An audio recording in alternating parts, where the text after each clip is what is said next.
ਕੀ ਤੁਹਾਨੂੰ ਵੀ ਲੱਗਦਾ ਹੈ ਕੈਨੇਡਾ ਨੇ ਵਰਕ ਪਰਮਿਟ ਬੰਦ ਕਰ ਦਿੱਤੇ ਨੇ?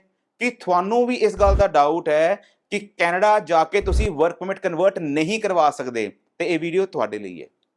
ਜੀ ਹਾਂ ਦੋਸਤੋ, ਗਲਤ ਇਨਫੋਰਮੇਸ਼ਨ ਤੋਂ ਬਚੋ। ਜਿਹੜੀ ਐਪਲੀਕੇਸ਼ਨ ਬੰਦ ਹੋਈ ਹੈ, ਉਹ ਜਿਹੜੀ ਲੋਕ ਉੱਥੇ ਜਾਂਦੇ ਸੀਗੇ, ਜਾ ਕੇ ਆਨਲਾਈਨ ਐਪਲੀਕੇਸ਼ਨ ਲਗਾਉਂਦੇ ਸੀਗੇ, ਸਿਰਫ ਉਹ ਵਾਲੀ ਕੈਟਾਗਰੀ ਬੰਦ ਹੋਈ ਹੈ।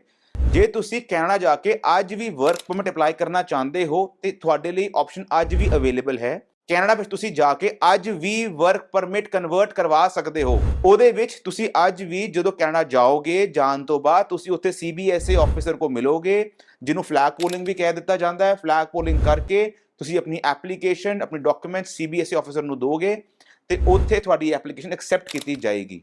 ਜੇ ਤੁਸੀਂ ਇਸ ਬਾਰੇ ਹੋਰ ਨੌਲੇਜ ਲੈਣਾ ਚਾਹੁੰਦੇ ਹੋ, ਸਾਡੀ ਟੀਮ ਨੂੰ ਸੰਪਰਕ ਕਰੋ।